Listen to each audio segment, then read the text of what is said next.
जी ना, बिस्मिल्लाहिर्रहमानिर्रहीम। मैं हूँ अख्तर अब्बास और सारे ख़वातीन हज़रात को अस्सलाम वालेकुम। आज सवाल से आगाज़ नहीं कर रहे। आज एक दिलचस्प और मज़ेदार वाक़या है और वाक़या चूँकि मेरे सामने हुआ। एक कपल जिनकी शादी को 1.5 साल हो गया और अब तक उनके यहाँ कोई एक्सटेंशन नहीं। इसलिए नहीं है कि सास और जो घर वाले उनको मिलने नहीं देते। तो मानो गुजरांवाला या गुजरात साइड से वो आए और दोनों अलग अलग आए, यानी घर वालों को नहीं पता था कि दोनों लाहौर आए और सिर्फ सेशन के लिए वो आए थे। एक ने अपने कोई दोस्त का बहाना किया, किसी और ने, लड़की ने कोई और बहाना किया हुआ था। लेकिन सेशन के दौरान उनके घर वालों के फ़ोन आने शुरू हुए, उसकी अम्मा के, और उसने वो ऐसे तपी बैठी हुई थी। उसने कहा मुझे पता चला है कि तुम दोनों भागकर वहाँ गए हो लाहौर, और तुम्हारी ये जुर्रत कैसे हुई कि तुम्हें कोई शर्म नहीं है, हया नहीं है, वगैरह वगैरह। ये तो किस्सा बाद में। जो उनका असल मसला है वो आप सुनेंगे तो हैरान रहेंगे।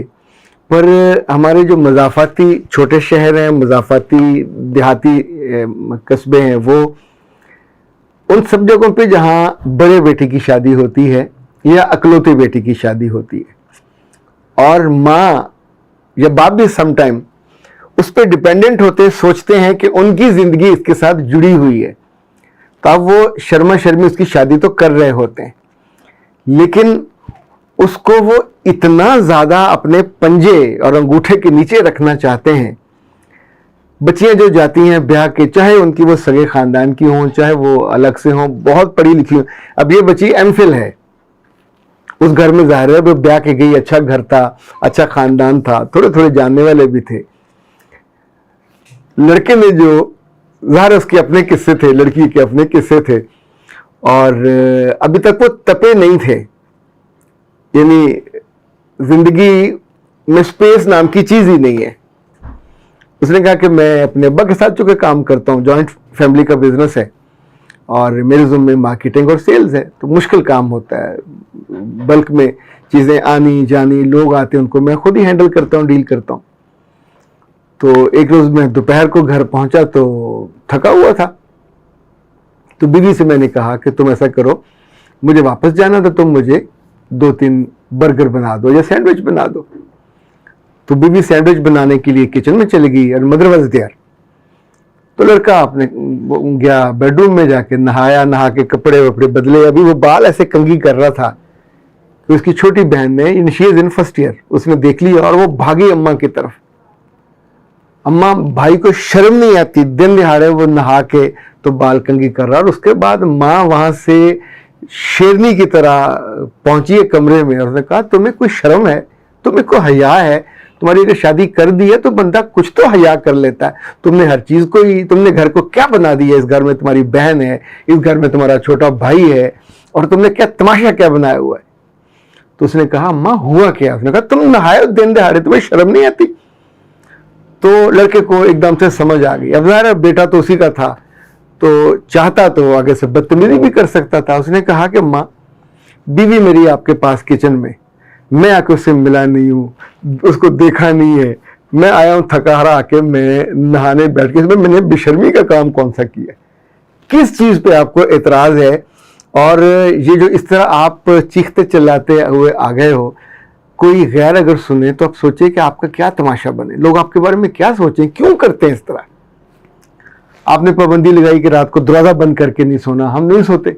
आपने पाबंदी लगाई, पहले मुझे कहा कि मैं आके आप लोगों के बीच में सोऊं और बहू आपकी जाके अपनी नंद के कमरे में सोए। सारी चीज़ें हमने कर ली, अब बताइए हम क्या करें? इन्हें अगर इतने ही प्रॉब्लम थे तो शादी ना करते। हम कहीं ना जा सकते हैं, ये मैंने अपनी माँ से नहीं कहा, ये मुझसे कहा, ना कहीं इकट्ठे जा सकते हैं ना आ सकते हैं। बल्कि लड़की ने फिर हंसते हुए कहा कि सर मेरा तो सांस घुटने और दबने लग गया है। मैं अपनी अम्मा के घर से आ रही थी तो अम्मा ने मुझे, चूँकि वहाँ से 2 घंटे का रन है, तो मुझे उन्होंने ये जो है केनन के चिकन, वो 2 बर्गर बना दिए और यानी सैंडविच बना दिए, तो पैक करके दे दिए कि रास्ते में खा लेना। तो रास्ते में मैंने नहीं खाए। तो जब मैं पहुंची हूँ अपने ससुराली शहर तो मियाँ साहब लेने आए हुए थे। उन्होंने मुझे वहाँ से पिक किया और हम घर पहुँचे। तो घर पहुँच के मैं, वो भी थका हुआ था, वो भी लेट गया, मैं वहाँ सोफे पे बैठी बैठी मैं लेट गई।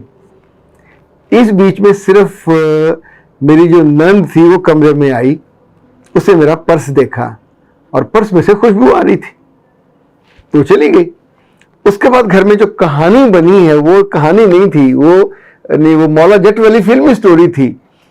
लाइक उसकी सास ने अपने ससुर को फोन किया कि हमारा तो सारा जो बिजनेस है ये बेटा बर्बाद कर देगा, तुम इतनी मेहनत करते हो और ये इस लड़की के लिए KFC से जाके बर्गर खरीदते हैं। घर में मर गए थे क्या, किचन मौजूद था, खाना मौजूद था, सालन मौजूद था, वहां से जाके बर्गर रास्ते में इसने लिया और उस 10 मिनट के फासले पे वहां भी खाए, घर भी 2 बर्गर लेके आए। और इससे पहले भी पता नहीं कब कब ये KFC जाके और मैकडॉनल्ड जाके ये 5-5 हजार 700 रुपये, ये तो हमारा सारा बिजनेस लुटा देंगे, ये तो हमारा सारा फ्यूचर ये लड़की बर्बाद कर देगी, इसका कुछ करें। अच्छा, जब तक मियाँ साहब आए और वहाँ हाहाकार मची, तो ना लड़के को समझ आया ना लड़की को समझ आया, ज़ाहिर है वो तो ना KFC गए थे ना मैकडॉनल्ड गए थे। तो लड़की ने कहा किस बर्गर की बात कर रहे हैं?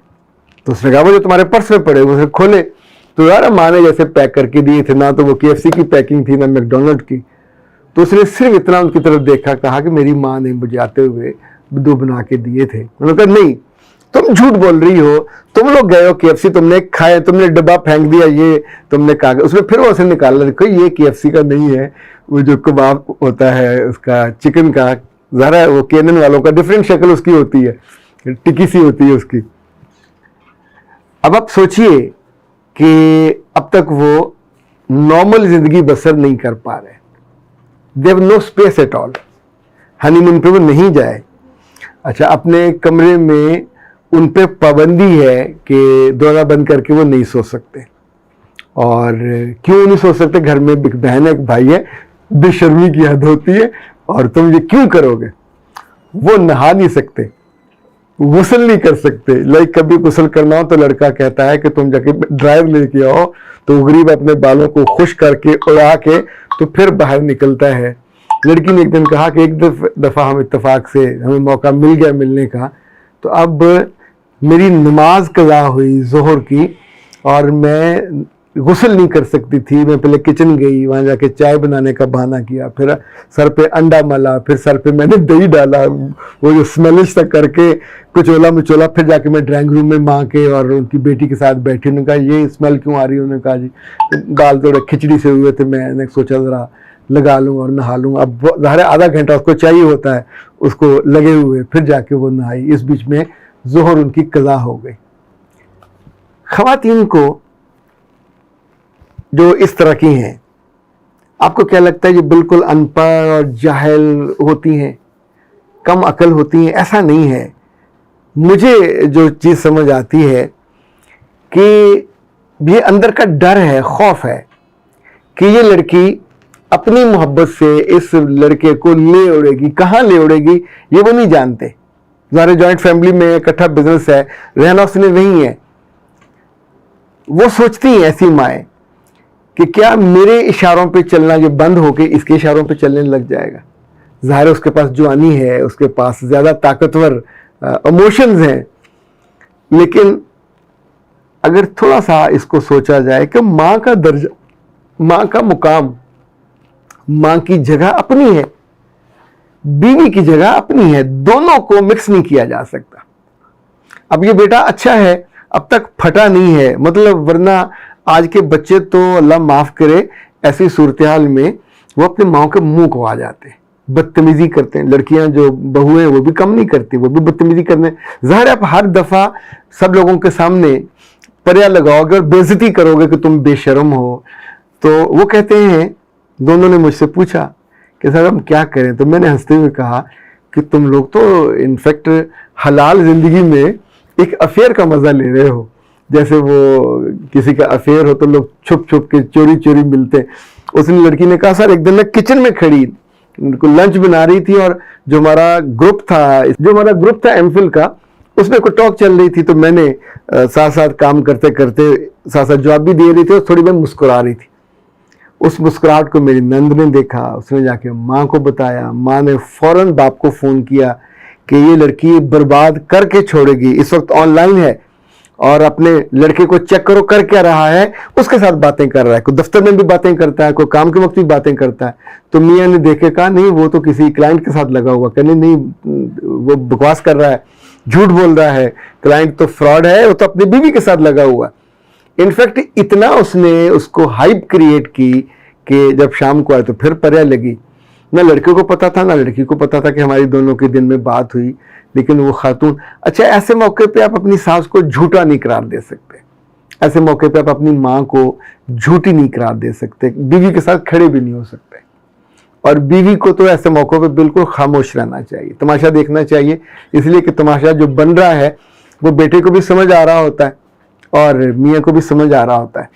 तो फिर मैंने इनसे दोनों से, अब आप पूछेंगे मैंने उनसे क्या हाल बताया, तो मैंने उनसे बेटे से कहा कि आप वापस जाके किस रोज़ दोपहर में मैकडॉनल्ड या KFC में खाना खाते हुए अपने अब्बा को साथ ले जाइए और उनसे कहिए अब्बा जी जिस अजाब में मैं मुब्तला हूँ, मतलब मैं तो शादी करके फंस गया हूँ, मुझे लगता है एक हलाल काम हुआ लेकिन उसकी जो डीलिंग है बिल्कुल एक हराम और नाजायज़ रिश्ते के तौर पे मुझे निभा। मैं उसको बीवी को उसके पास बैठ नहीं सकता, उसको छू नहीं सकता, उसको मुस्कुरा के देख नहीं सकता, हम दोनों नहा नहीं सकते, हम दोनों कहीं जा नहीं सकते। तो उसे मैंने ये कहा कि अपने अब्बा से ये बातें तुमने हंसते हुए करनी है, यानी बिल्कुल शिकायत नहीं करनी कि माँ को उड़ा के रख दो, हंसते हुए करनी है।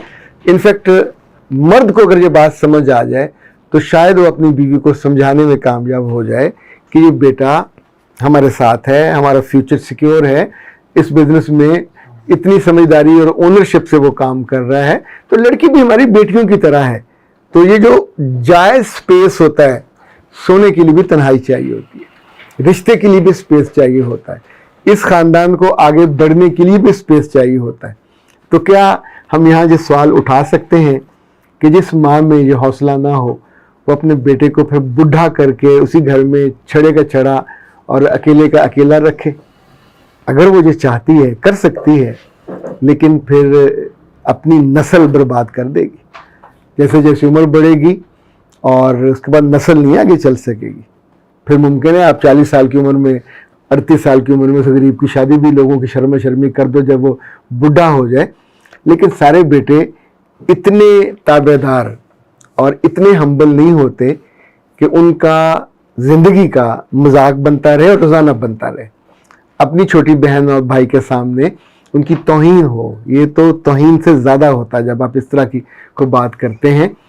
जब आप सब लोगों के साथ लड़की को ब्याने जाते हैं तो आप एक जायज़ रिश्ता सबके सामने 400 लोगों की मौजूदगी में डिक्लेयर करते हैं कि no he and she they are wife and husband and they have the rights. सारे वो इज्जत के साथ उन्हें हक और हकूक़ हासिल हैं जो दुनिया भर के मियाँ और बीवी को होते हैं, जिसमें उनकी इज्जत की जाती है, उनकी प्राइवेसी का एहतराम किया जाता है, उनको स्पेस दी जाती है और उनकी नस्ल आगे चलती है। इनफैक्ट ये जो प्रॉब्लम आई डोंट नो बाकी दुनिया के मुल्कों में है कि नहीं है, लेकिन हमारे यहाँ इंटीरियर में ख़ास तौर पे बहुत बड़े शहरों का और बड़े पढ़े लिखे ख़ानदानों का इशू वहाँ भी है, लेकिन वहाँ शायद थोड़ा सेटल हो जाता है। लेकिन ये वाली जो पेरिफेरी और छोटे शहरों के मसाइल हैं, यानी इसको अल्लाह ने समझ दी और वो दोनों अपने उस दुख और तकलीफ को लेके मेरे पास आ गए, तो थोड़ा कथारसिस भी हो गया, हमने उसको ज़रा लाइटली लिया। फिर आपसे मैंने शेयर करने के लिए उनसे पूछ भी लिया, तो ज़ाहिर मैंने शहर बदल दिया है तो इसलिए उन्हें कोई इस तरह का इशू नहीं होगा। लेकिन बात तो सच है, पर बात है रुसवाई की। अगर उस ख़ानदान में उन लोगों को, बाकी लोगों को पता चले कि ये हमारी ताई, चाची, मामी, फुप्पी ये कर रही है अपने घर में, तो आप सोचें हर जगह कितना उनका मजाक बने। अख्तर अब्बास को दीजिए इजाज़त। अस्सलाम।